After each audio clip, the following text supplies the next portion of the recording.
네, 안녕하세요, 여러분. 정보 수업을 맡게 된 교사 권우찬이라고 합니다. 간단하게 오늘 학습할 부분은 기말고사를 대비한 문제결과 프로그래밍 단원의 정리를 진행을 할 거예요. 이 단원에 대해서 여러분들이 학습을 해왔고, 거의 중간고사가 끝난 이후로 기말고사를 위해서 달려오셨을 거라 생각을 합니다. 여러분들이 학습해왔던 거를 학습할 거기 때문에 내용이 많더라도 걱정하지 말고, 아, 이런 내용을 공부했구나, 우리가 이런 내용을 공부했었지 라는 생각으로 천천히 따라오시면 될 것 같습니다. 중간고사를 준비했을 때에는 중요하다라고 생각했던 부분만 알려드리고 끝났다라고 하면은, 이번 기말고사인 부분은 여러분들이 어떤 부분을 학습을 했는지 같이 되짚어 본다라는 마음으로 한 단원 한 단원 지나가도록 할게요. 우선 문제의 분석부터 시작을 해볼게요. 문제의 분석이라는 부분, 우리가 문제를 해결하기 위해서 해결 전략을 세워야 되는데 그 중에 첫 번째인 문제 분석이 있을 거라 생각을 합니다. 이 문제 분석 단계에서는 문제의 현재 상태와 목표 상태를 이해하고 목표 상태에 도달하기 위해서 우리는 어떠한 수행해야 할 작업들을 분석할 수 있는지, 어떠한 내용들을 분석을 해야 되는지 학습을 했었어요. 수업을 여는 방식으로 우리가 어떤 문제를 해결하기 위해서는 어떤 식으로 해결해야 될까, 문제인 상태는 무엇일까 라는 부분이 있었는데요. 문제인 상태, 항상 문제가 무엇인지를 생각하면서 문제를 해결해야 된다라는 관점이 있어야 될 거라 생각합니다. 문제 이해입니다. 일상생활에서 발생하는 문제의 서로 연결된 작은 문제들의 집합으로 이루어지는데, 이러한 문제를 복잡한 문제라고 해요. 복잡한 문제를 작은 문제들로 해결해야 비로소 해결이 될 수가 있는데요. 해결할 수 있는 문제다라고 했을 때에는 뭐 우리가 무시하고 넘어가는 경향이 있죠. 그런데 이런 문제들이 모이고 모여서 우리가 해결할 수 없는 문제들로 다가왔을 때에는 이런 것들이 복잡한 문제가 됐다라고 생각하시면 되고요. 이런 복잡한 문제를 어떻게 해결해야 되는가가 이번 단원의 핵심적인 내용이 될 거라 생각을 합니다. 대한민국에서 조금 복잡한 문제다라고 하면은 고령화 사회를 예로 들 수가 있을 거예요. 고령화 사회에 대해서 여러분들이 생각해 주시면서 따라와 주시면 될 것 같습니다. 우리가 복잡한 문제를 해결하기 위해서는 어떤 내용을 해결해야 문제가 풀리는지, 그런 부분을 명확히 구분을 해야 되는 일이 가장 중요한데요. 우리가 해결해야 할 문제는 무엇인지, 해결했을 때 어떠한 상태가 돼야 되는지, 문제를 해결하기 위해서는 어떠한 행동들을 수행해야 되는지 먼저 파악을 하고 진행하셔야 될 거라 생각합니다. 그래서 문제 분석이란 해결하고자 하는 문제에 대해서 현재 상태와 목표 상태를 이해하고 목표 상태에 도달하기 위한 행동들을 분석하는 일련의 과정이다라고 알아주시면 됩니다. 여기서 말하는 현재 상태와 목표 상태라는 것은, 현재 상태는 현재 주어진 상태, 그러니까 현재 문제가 발생한 상태를 말해요. 목표 상태를 봤을 때 현재 상태라는 것은 문제가 발생한 상태다, 내가 아직 해결하지 못한 상태다 라고 생각해 주시면 되고요. 목표 상태라는 것은 문제가 해결됐을 때의 상태, 우리가 방금 전에 봤듯이 문제가 무조건 해결이 됐다라는 게 아니라 문제를 해결하거나 문제에서 회피한 상태를 우리는 목표 상태라고 할 수가 있어요. 그래서 현재 상태에서 목표 상태까지 도달하기 위한 여러 가지 수행 요소들이 있는데요. 그런 수행 요소들을 찾는 방법으로는 자료 수집하기, 자신의 생각 정리하기, 정보 검색하기, 여러 사람들이 모여서 의견 나누기 등 다양한 방식들로 요소들을 찾을 수 있다라는 점 생각해 주셨으면 좋겠습니다. 고령화 사회가 우리가 바라봤을 때 가장 찾기 쉬운 과제라고 했었죠. 한번 생각을 해보도록 할게요. 우리나라 대한민국 국민은 65세 이상인 고령화의 인구가 13.1%인 사회인 상태라고 해요. 그런데 고령화 사회라고 한다는 것은 7% 이상이 된다라고 했을 때, 7%를 초과한 비율이 됐다라고 했을 때 고령화 사회다라고 할 수가 있는데요. 이런 점에서 우리나라가 처한 문제는 무엇이고, 현재 상태는 무엇이고, 목표하는 상태는 무엇인지 파악을 해야 될 거라 생각합니다. 다음을 바라봤을 때 65세 이상의 고령화 인구가 지금 13.1%이기 때문에 문제 상태라는 것은 고령화인 상태, 13.1%인 상태로 말할 수가 있겠죠. 목표 상태라는 것은 고령화가 해결이 된 상태, 7% 이하인 상태라고 말할 수가 있을 겁니다. 이런 현재 상태부터 목표 상태까지 어떠한 수행 요소들을 수행해야지 해결이 되는지는 여러분들이 판단하시면 될 것 같고요. 그런 것을 판단했을 때 출산 지원 정책, 출산 장려금 정책, 육아 보조 정책 등과 같은 내용들이 수행해야 될 요소들로 분석할 수 있다라는 점. 교과서에 나와 있는 부분이니까요. 천천히 읽어주시면서 현재 상태는 문제가 발생한 상태이다. 목표 상태는 문제가 해결된 상태 혹은 회피한 상태이다. 라는 점까지 알아두시면 좋을 것 같습니다. 이 활동 노트에 대한 부분은 여러분들이 각각 읽어주시기 바라고요. 이 문제를 읽었을 때 택배회사에서 처한 문제 상태는 무엇인지 파악을 해주셨으면 좋겠고요. 문제 상태를 해결하기 위한 핵심 요소들은 어떤 것이 있는지 여러분들이 찾아주셨으면 좋겠습니다. 문제의 분석이라는 부분에서는 문제를 이해하는 방법을 알아야 된다. 문제를 분석하는 방법을 알아야 된다. 라는 점.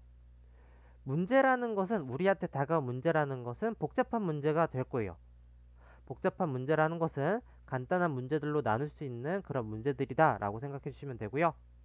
문제를 분석한다라는 것은 현재 상태는 무엇인지, 목표 상태는 무엇인지, 어떤 것을 해결해야지 해결이 되는 문제인지를 판단하는 과정이 될 거라 생각합니다. 두 번째 우리가 배웠던 부분은 추상화에 대해서 배웠어요. 추상화라는 것은 간단하게 추상적인 것이 아니라 문제를 통해 이해하고 목적에 맞게 추상화해서 문제들을 간략하게 나타내는 과정들을 우리는 추상화 과정이다 라고 말한다고 했어요. 문제를 파악을 할 때 우리는 현재 상태와 목표 상태를 파악을 해야 되는데 그런 과정들을 파악을 해줄 때 가장 간단하게 핵심적인 요소들을 판단할 수 있어야 된다라는 점을 알아주셨으면 좋겠어요. 여러분들이 생각하셨을 때 추상화라는 것은 추상적인 그림을 생각할 거예요. 하지만 컴퓨터 과학에서는 어려운 개념, 복잡한 자료, 시스템 등을 핵심적인 개념만 나타내는 간추리는 과정들을 우리는 추상화 과정이라고 합니다. 우리 일상생활 속에서 많은 부분들이 추상화돼서 사용이 되고 있고요. 그런 과정 중 예시인 하나가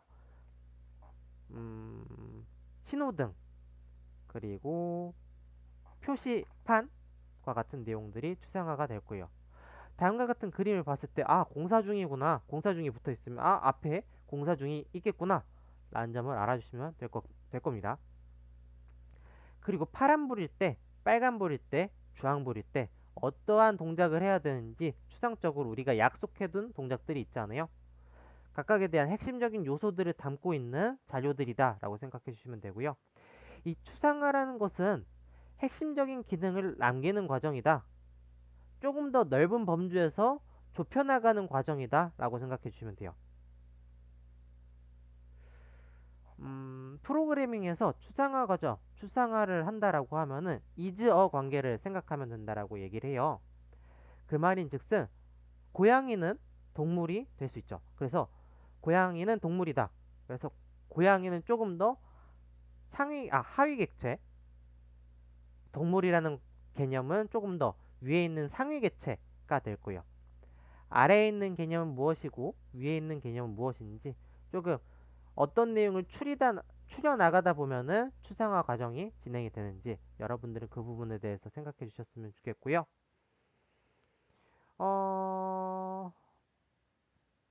우리가 지하철을 추상화했을 때 혹은 피카소가 황소를 추상화했을 때 어떤 식으로 추상화를 했는지 생각해 주셨으면 좋겠습니다. 추상화라는 것은 정보 전달의 목적에 맞게 핵심적인 요소를 추출하거나 현상이나 정보 등을 이해하기 쉽게 표현하는 것을 우리는 추상화라고 하고요. 추상화라는 과정을 통해서 조금 넓은 범주의 개념들로 나타낼 수 있어야 된다. 고양이는 동물이다 와 같이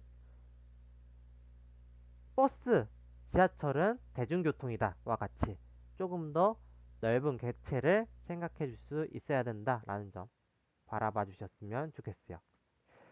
세 번째 시간에는 우리는 문제를 단순화하는 과정들을 배워야 된다라고 얘기를 드렸어요. 문제 해결에 불필요한 요소를 제거하거나 필요한 요소를 추출하는 과정, 복잡한 문제를 해결 가능한 작은 문제들로 나누는 과정, 이런 과정들을 학습할 수 있어야 된다라고 얘기를 드렸고, 문제 해결에 불필요한 요소들을 제거하는 과정이다라는 거, 우리가 방금 전 두 번째 시간에 배웠던 추상화 과정이라는 거 생각해 주셨으면 좋을 것 같고요.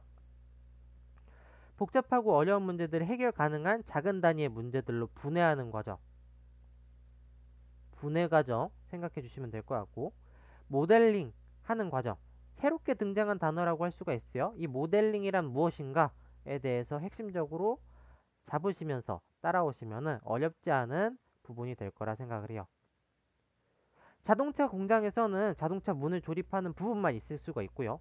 자동차 타이어를 조립하는 부분만 있을 수가 있어요. 이런 부분들을 나눠놨다라고 하는데요. 이런 나누는 과정들을 어떻게 파악을 해야 되는지, 왜 나눠놨는지, 어떻게 문제를 분해를 한 건지 그런 부분에 대해서 생각해보자 라면서 수업을 시작했을 거라 생각합니다.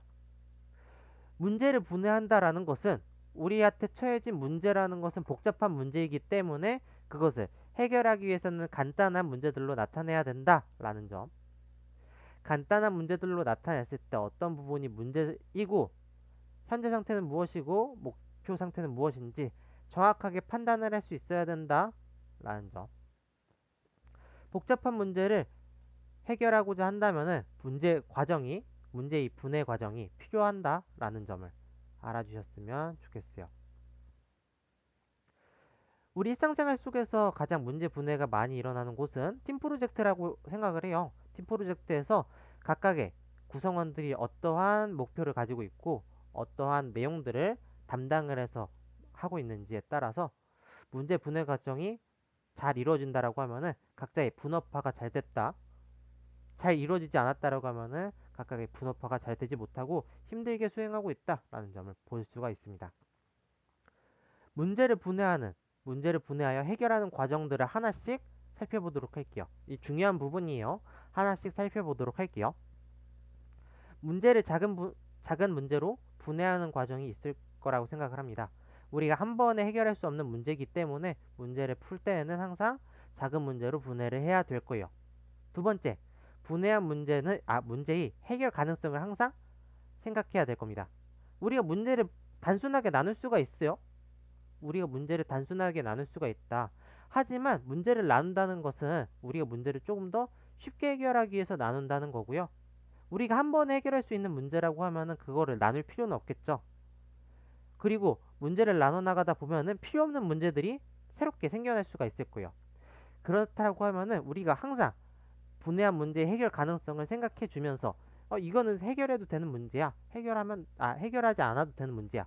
와 같은 내용들을 문제를 분해하는 과정에서 생각하면서 분해해 주셨으면 좋겠습니다. 일단 문제를 다 분해했다라고 하면은 이 분해된 문제들이 각각이 어떤 식으로 동작을 하는지, 앞에 있는 문제가 더 먼저 수행이 돼야 되는지, 혹은 각각에 대한 문제들이 어떠한 관계를 이루고 있는지 생각해 주셔야 될 거예요. 해결된 문제의 결과를 합쳐서 이제 큰 문제, 우리가 원했던 복잡한 문제를 해결하는 결과로 만들어야 되는 과정, 이 네 과정이 중요하고요. 첫 번째 과정, 두 번째 과정, 세 번째 과정, 네 번째 과정 어렵지가 않을 거예요. 각각에 대한 과정, 순서들을 이해해 주셨으면 좋겠고, 문제들을 분해할 때는 항상 이 문제들이 분해가 된 이유, 문제들을 분해했을 때 순서를 매기는 이유라는 점 천천히 생각하시면서 따라오시면은 어렵지 않게 이해가 되는 부분이니까 따라오시면 될 것 같습니다. 다시 한 번 더 얘기 드릴게요. 문제를 분해할 때 고려해야 될 사항은 분해된 문제가 쉽게 해결될 수 있는 문제인가, 상위 문제를 해결하는데 적합한가, 이 두 가지를 생각하셔야 될 거예요. 분해했을 때 내가 한 번에 풀 수 있는 문제인데 분해를 하면은 조금 더 어렵게 푸는 문제잖아요. 그래서 한 번에 풀 수 있는 문제라고 하면은 더 이상 풀 필요가 없고요. 상위 문제를 해결하는데 적합하지 않다라고 하면은 분해를 할 필요가 없겠죠. 그래서 해결한 문제를 분해할 때에는 분해한 문제가 쉽게 해결되는 문제인가? 상위 문제를 해결하는데 꼭 필요한 문제인가를 생각해 주셨으면 좋겠고요. 각각에 대한 내용들이 다 해결이 됐다라고 하면 이제 합쳐 나가면서 작은 사이의 관계나 순서, 포함 관계 등을 생각하시면서 완성해 나가셔야 될 거라 생각합니다. 해물크림 파스타를 만든다라고 했을 때 우리가 각각에 대한 요소들, 레시피들을 생각해 줄 수가 있을 거예요. 그런 조리 순서들을 생각해 줄 수가 있는데 그런 조리 순서들이 문제를 해결하기 위한 작은 요소들이다 라고 생각해 주시면 되고요. 일단 핵심 요소를 추출한다라는 것, 추상화를 한다라는 것이라고 생각해 주시면 되고 애매모호하거나 불필요한 요소들을 제거하고 필요한 요소들을 뽑아내서 문제의 목적에 맞는 핵심 요소들을 추출해서 대상을 단순하게 나타내는 것이 중요하다라는 점 알아주셨으면 좋겠어요. 어떤 내용을 해결하고자 하는지 꼭 핵심 요소들을 파악을 하고 해결해 나가야지 우리가 문제를 분석하는데 문제를 분해하는데 정확하게 분해를 할 수 있을 거라 생각합니다. 게임을 나눈다라고 했을 때 캐릭터 장애물, 배경 지도로 나눌 수 있을 거라 생각하고요. 핵심 요소들을 남긴다라고 하면은 캐릭터의 이름, 캐릭터의 위치와 같은 내용들을 남길 수 있다라는 점 알아주시면 될 것 같습니다. 우리가 문제를 분석하고 분해하고 해결하는 데까지 많은 과정들을 진행을 했어요. 그랬을 때 우리들은 이런 과정들을 한 번 수행하는 것을 한 번만 사용하기에는 조금 아까울 거라 생각합니다. 이런 과정들이 모델을 통해서 모델링을 통해서 정형화된 방법으로 남겨놔야 될 거라 생각하고요. 문제의 분해와 핵심 요소 추출 과정을 통해 얻어진 결과를 하나의 틀로 만드는 것, 이것들을 모델이라고 해요. 틀로 만든 것을 우리는 모델이라고 한다라는 점. 모델은 주어진 문제가 어떤 문제들로 분해되는지, 표현 대상과 핵심 요소들은 어떤 문제에서 사용되는지 등을 한눈에 파악할 수 있게끔 만드는 과정들을 말하고요. 모델을 만든다라고 했을 때 새로운 문제가 발생했다라고 하면은 이전 문제들과 얼마나 유사한지에 따라서 우리가 적은 비용으로 더 효과적인 방법들을 찾을 수 있다라는 것을 볼 수가 있어요. 문제의 단순화라는 부분에서는 문제를 분해한다라는 점, 핵심 요소를 추출한다라는 점, 마지막 우리가 해결된 문제들을 모델로 나타낸다, 모델링을 한다라는 점, 이 세 가지를 분석해 주시면 될 것 같고요. 문제의 분해라는 부분에 있어서 과정이 중요하다. 문제의 분해에서는 과정이 중요하다. 우리가 해결하고자 하는 내용에 따라서 어떤 식으로 문제를 분해하는지가 달라질 것이다 라는 점 꼭 파악해 주셨으면 좋겠습니다. 네 번째 시간에서는 문제 해결 전략과 설계에 대해서 학습을 했고요. 문제 해결 전략 설계라는 부분은 순차 구조, 선택 구조, 반복 구조 등을 이용해서 우리가 효율적인 알고리즘을 설계한다라는 점. 본격적으로 수행평가를 준비했던 시간이 지금 시간대부터 준비했다라고 생각을 해요. 그래서 알고리즘이란 무엇인가를 같이 학습했던 부분이 될 거라 생각합니다. 알고리즘이라는 것은 문제의 현재 상태부터 목표 상태까지 도달할 수 있도록 수행해야 될 일들을 순서대로 나열한 것이다 라는 점 알아주셨으면 좋겠어요. 알고리즘을 만드는 것은 문제 해결 전략 설계에 해당하는 부분이고요. 여러분들은 지금 분석하는 부분, 분해하는 부분을 학습해 오셨습니다. 지금은 문제 해결, 전략 설계하는 부분을 학습하고 있고 설계하는 부분 중에서 알고리즘을 학습하고 있다는 점 잊지 말고 따라와 주셨으면 좋겠어요. 알고리즘이라는 것은 현재 상태부터 목표 상태까지 문제가 발생하고 해결하기까지 과정들을 순서대로 나열했다라는 점이에요. 알고리즘을 표현하는 방법으로는 우리는 자연어, 의사코드, 순서도 프로그래밍 언어가 있을 겁니다. 그 중에서 자연어, 의사코드, 순서도는 여러분들이 직접 검색도 해봤을 거라 생각하고요. 자연어라는 것은 일상생활 속에서 자주 사용하는 언어로 일반적으로 사용하는 언어로 알고리즘을 설명하는 언어이다 라는 점을 생각해 주셨으면 좋겠어요. 일상적으로 사용하는 언어로 알고리즘을 말해줬기 때문에 약간 모호할 수가 있어요. 헷갈릴 수가 있다. 라는 점.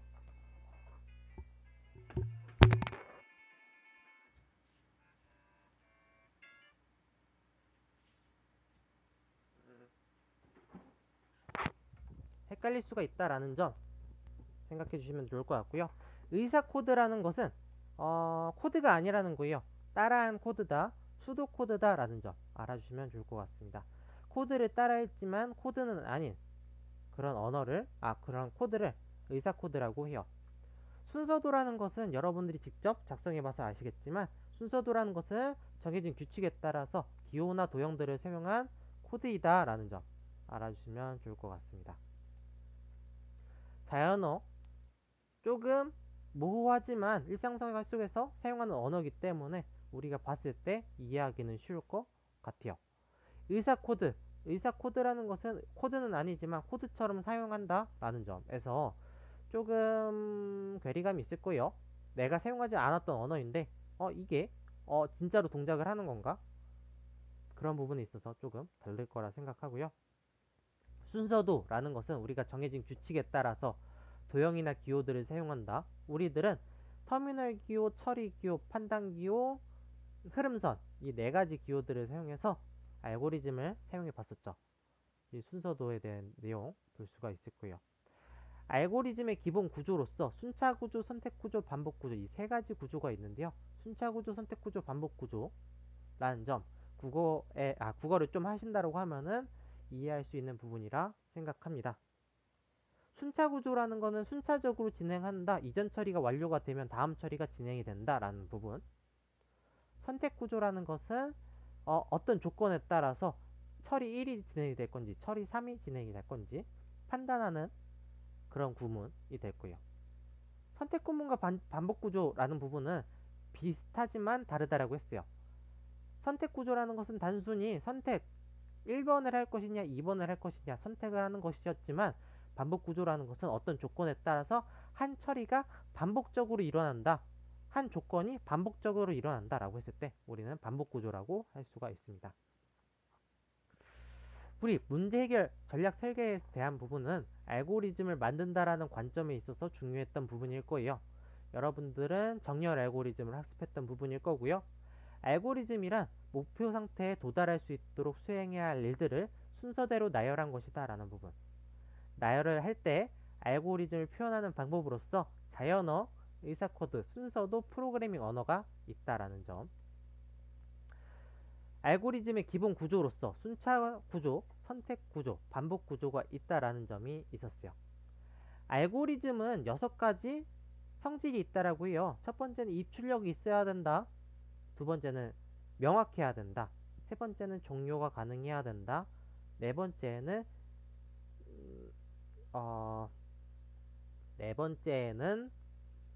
실행 가능해야 한다. 다섯 번째는 효율적이어야 된다 라는 부분이 있을 겁니다.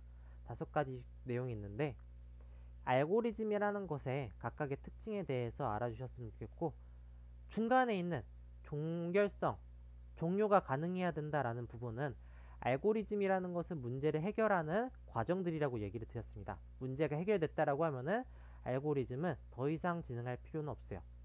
그렇기 때문에 언젠가는 종료가 돼야 되는 부분이 알고리즘이라고 생각을 하고요. 알고리즘에 대한 부분 조금 이따가 더 설명해 드리도록 할 테니까 조금 이따 더 보도록 하죠. 문제 해결과 프로그래밍 그 5번째 시간인 문제 해결 전략 분석에 대한 부분을 보도록 하겠습니다. 이 전략 분석이라는 부분에서는 우리가 성능을 수행 시간의 관점에서 분석하고 비교할 수 있어야 된다라고 얘기 드렸어요. 수행 시간의 관점에서 분석하고 비교한다라는 것은 직접 눈으로 보고 샌다라고 얘기를 드렸고요. 어떤 동작을 할 때 효율적이냐 효율적이지 않냐는 2가지 관점에서 볼 수가 있다라고 드렸습니다. 공간적인 개념 혹은 시간적인 개념이라고 했는데, 2개 다 비용이 얼마나 드는지에 따라서 효율적이냐 효율적이지 않냐를 판단을 한다라고 해드렸어요. 그래서 고정관념을 조금 깨달라고 그랬습니다. 문제를 해결하는 방법은 여러 가지가 있다. 문제가 해결되기까지만 된다라고 하면은 우리가 경복궁을 갈 때까지 택시를 타고 가든지 버스를 타고 가든지 지하철을 타고 가든지 아무런 관계가 없다. 문제가 해결이 됐다라고 하면은 알고리즘은 정확하게 수행이 된 것이다 라는 점을 판단해주면 될 건데, 이 중에서도 조금 더 효율적인 알고리즘을 찾아보자 라는 부분에 있어서 알고리즘은 어떤 것을 사용해야 되는지 여러분들이 판단하실 수 있을 거라 생각을 해요. 여기서 말하는 최소 수행횟수, 최대 수행횟수를 판단해서 평균적으로 효율적인 알고리즘을 선택하는 것이 가능해지는지를 판단해 주셨으면 좋겠고요. 어떠한 자료가 오더라도 여러분들이 순서대로 읽으시면서 몇 번 수행되는지 읽는 거 어렵지 않을 거라 생각을 해요. 시험 문제에 나왔을 거라 나왔고요. 이 부분 조금 암기해주셨으면 좋겠습니다. 교과서에 없는 부분도 제가 냈으니까 여러분들이 수업을 되짚어 보시면서 어떤 내용이었지 하면서 생각해 주셨으면 좋겠어요. 철수와 영희가 하는 게임을 출제를 했어요. 어떤 탐색 알고리즘인지 여러분들이 읽어주셨으면 좋겠습니다. 첫 번째 알고리즘은 1부터 순서대로 숫자를 불러서 찾는 과정이라고 했었어요. 최소 수행의 수는 1번, 최대 수행의 수는 20번이라고 했었고요. 영희는 1부터 시작을 해서 가장 작은 숫자부터 시작을 해서 하나씩 찾아 나간다고 합니다. 이런 과정들을 우리는 순차 탐색이라고 하고요. 혹은 선형 탐색이라고 하고요. 선형 탐색은 시간 복잡도가 n이다. 항상 비교해 주는 게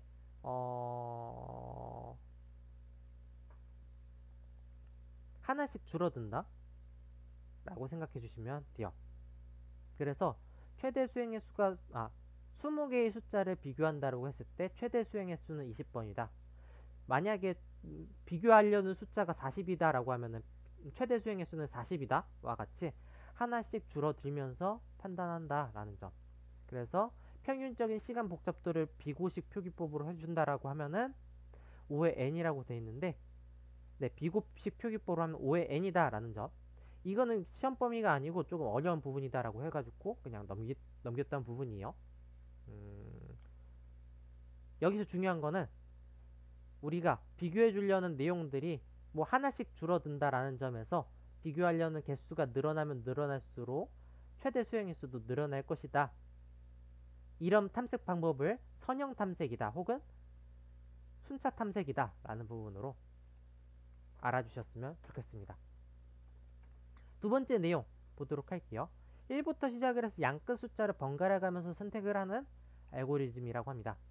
이것도 보면은 비교를 하려는 숫자가 계속해서 하나씩 줄어드는 걸 볼 수가 있어요. 이런 과정들을 우리는 방금 전에 순차 탐색이라고 했었고요. 순차 탐색이기 때문에 평균 수행의 수는 비고의 n이다라는 거 알아주셨으면 좋겠습니다. 네. 그렇다고 했을 때 알고리즘 1, 2는 순차 탐색, 선형 탐색이라고 했다라고 하면은 알고리즘 3은 조금 많이 달라요. 비교를 하려는 숫자가 기하급수적으로 줄어듭니다. 이런 방식을 두 부분으로 나눠서 판단을 했다라는 것으로 이진 탐색이라고 할 수가 있대요. 그래서 두 부분, 절반을 나눠서 우리가 판단을 해줄 거고요. 문제를 찾을 때까지 만약에 20개의 자료를 찾는다고 하면은 최대 수행의 수는 5번, 최소 수행의 수는 1번이다라는 점. 방금 전에 비교했던 거랑 다르게 20번인 거와는 다르게 많이 줄어든 걸 볼 수가 있어요. 그래서 다음과 같은 경우 두 부분으로 나눈다라고 해서 이진 탐색이라고 하고요. 선형 탐색보다는 조금 더 효율적인 알고리즘이다 라는 점. 조금 조건이 들어가긴 하는데 선형 탐색, 이진 탐색에 대해서 판단해 주셨으면 좋겠습니다. 시험 문제는 다음과 같이 조금 어렵지는 않아요. 이런 내용으로는 출제가 되지 않았고요. 알고리즘을 줄 겁니다. 이런 알고리즘은 어떤 알고리즘인가요? 선형 탐색인가요? 이진 탐색인가요? 이런 식으로 제공해 줬으니까 그 부분을 학습하시고 넘어오시면은 시험 문제 2개는 금방 얻어가실 수 있을 거라 생각을 합니다. 문제 해결 전략 분석에 대해서는 다양한 해결 전략이 있다라는 것을 인지하셔야 돼요. 문제가 해결됐다라고 하면은 그 해결 전략은 효과적인 해결 전략일 겁니다. 하지만 효율적인 해결 전략이라고는 할 수가 없어요. 효율적인 해결 전략은 다방면에서 분석을 해야 될 거고요. 시간의 관점에 대해서 분석을 해보는 시간이 있었습니다. 마지막 문제 해결과 프로그램이 그 선택 정렬과 버블 정렬에 대한 부분인데요. 여러분들이 수행평가를 통해서 다음과 같은 내용들을 학습했다라고 하지만 버블 정렬, 선택 정렬을 순서대로 그려봤다 라는 부분이 있다라고 하면은 정보라는 교과서 안에 있는 핵심적인 요소들을 학습했다라고 생각을 해요. 정렬이라는 방식은 무엇인가, 무엇을 하기 위해서 정렬을 한 것인가를 파악을 해주시면 될 것 같고요. 정렬을 한다라고 했을 때, 혹은 탐색을 한다라고 했을 때, 이 알고리즘은 어떤 부분에 대해서 동작을 하는 거지? 라고 생각해 주시면서 학습해 나가시면은 단순히 정렬이라는 알고리즘을 학습하는 것이 아니라 문제 해결과 프로그래밍 안에서 학습할 수 있는 대부분의 내용들을 학습해 나갈 수 있을 거라 생각을 합니다. 이 부분은 우리가 순서도로 나타내 본다라고 해서 순서도로 나타낸다라고 했었고, 이 부분에 들어가면은 우리가 의사 코드를 볼 수 있다라고 했었어요. 의사 코드를 볼 수 있는 사이트니까 정렬 알고리즘에 대해서 특징을 잡지 못한 학생들은 특징을 잡고 와라 라고 했던 부분 잊지 말아 주시기 바랍니다. 정렬을 하기 위해서는 몇 가지 동작들이 필요하다라고 했었는데요. 첫 번째로는 숫자 카드를 확인하는 방법에 대해서 본다라고 했었어요.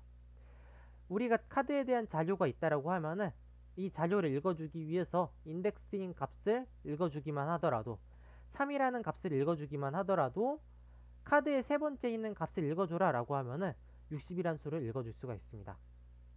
목차, 인덱스를 읽어주기만 하더라도 값을 읽어줄 수 있다라는 점 이해해 주셨으면 좋겠어요. 카드를 바꾼다라는 것은 바꾼다라는 과정이 세 가지 과정이 한 번에 일어난다라고 생각해 주시면 되고요. 다음과 같은 내용들이 일어난다 라는 점을 판단해 주시면 될 겁니다. 어려운 부분이 아니니까 이거는 그냥 넘어가도록 할게요. 최소값을 구하는 방법을 보면은 각각에 대한 내용들을 수행시간의 관점에서 판단할 수 있어야 된다라는 부분을 얘기 드렸고요. 알고리즘이 진행이 되면서 우리가 이런 처리는 몇 번이 진행이 되는지, 이런 처리는 몇 번이 진행이 되는지 여러분들이 하나씩 세볼 수가 있었을 거라 생각합니다. 이 값이 바뀌더라도 여러분들이 다 셀 수 있을 정도로 준비를 해 보셨을 거라 생각을 하고요. 단순하게 답을 아는 것이 중요한 게 아니에요. 어떤 식으로 동작을 하는지 여러분들이 이 순서대로 따라가시면서 수행을 하셔야 될 거라 생각을 하고, 이거는 어려운 부분이 아니라 헷갈리는 부분이기 때문에 다양한 더 천천히 읽어보시면서 중요하게 바라보셔야 될 거라 생각을 합니다. 선택 정렬 알고리즘부터 볼게요. 정렬 알고리즘이라는 것은 우리가 순서대로 나열을 한다라는 점에서 우리 정렬 알고리즘이라고 그러고요. 선택 정렬이라는 것은 n번째 위치에 n번째 최소값을 위치시킨다라는 점이라고 생각해 주시면 될 겁니다. 다음과 같은 의사 코드를 다음과 같은 순서대로 나타내 봤고요.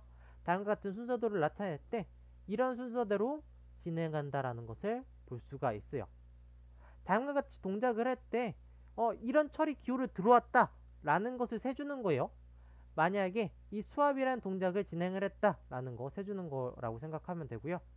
i가 0부터 시작을 해서 5 전까지 진행을 한다, 0, 1, 2, 3, 4를 진행한다 라는 점에서 여기 파란 색깔 과정들은 모두 다 5번을 수행을 하겠죠. 5번을 수행해 줄 거예요. 그리고 i라는 값이 변하게 되면서 이 j라는 값은 4번, 처음에는 0부터 5까지 5번을 수행해 줄 거고요. 두 번째는 1부터 5까지 4번을 수행해 줄 거고, 세 번째는 2부터 5까지 3번을 수행해 줄 거고, 다음과 같이 각각에 대한 내용들이 순차적으로 진행이 된다라는 점, 알고리즘에 따라서 다르게 진행이 된다는 점 이해해 주셨으면 좋겠습니다. 파란 색깔 부분은 모두 다 5번 이 숫자에 따라서 바뀐다라고 얘기 드렸어요. 이 숫자가 10이라고 하면 10번이 될 거고요. 5번이라고 하면 5개가 될 거라 생각을 합니다. 선택 정렬, 버블 정렬에 대해서 판단해 주셨으면 좋겠고요. 버블 정렬의 특징을 알려드리면은 버블 정렬은 서로 이웃하는 두 값을 비교한다라고 생각을 하면 돼요.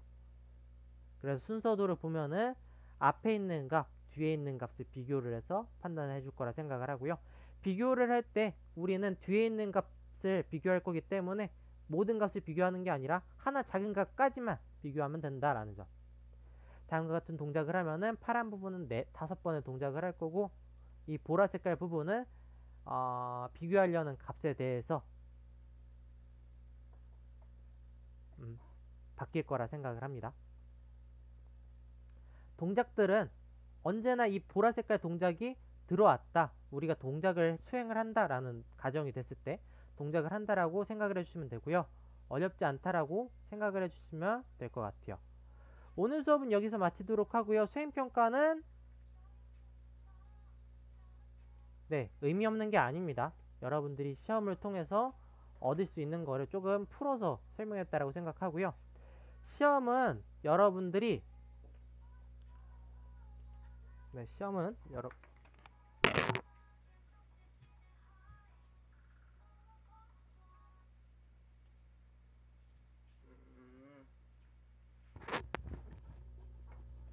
시험 시간에는 여러분들이 질문할 사람이 없을 거예요. 시험 시간은 여러분들이 질문할 사람이 없을 거다 라는 점을 보시면 될 것 같고, 중심적인 내용을 잡아오시면은 어렵지 않은 문제가 될 겁니다. 하지만 중심적인 내용을 잡지 못했을 경우에는 조금 헷갈리는 부분이 많을 거라고 생각을 해요. 중심적인 부분이라는 것은 핵심적인 단어 정도는 다 암기하고 오셔야 된다 라는 것을 생각해 주셨으면 좋겠고요. 핵심적인 단어를 다 외웠다라고 하면은 순서도를 보시면서 알고리즘이 어떻게 진행이 되는지 그런 부분에 대해서 철저하게 준비를 해주시면은 이번 기말고사는 좋은 점수 얻어가실 수 있을 거라 생각을 해요. 모르는 부분이 있다라고 하면은 시험 전에 질문해 주시기 바라고요.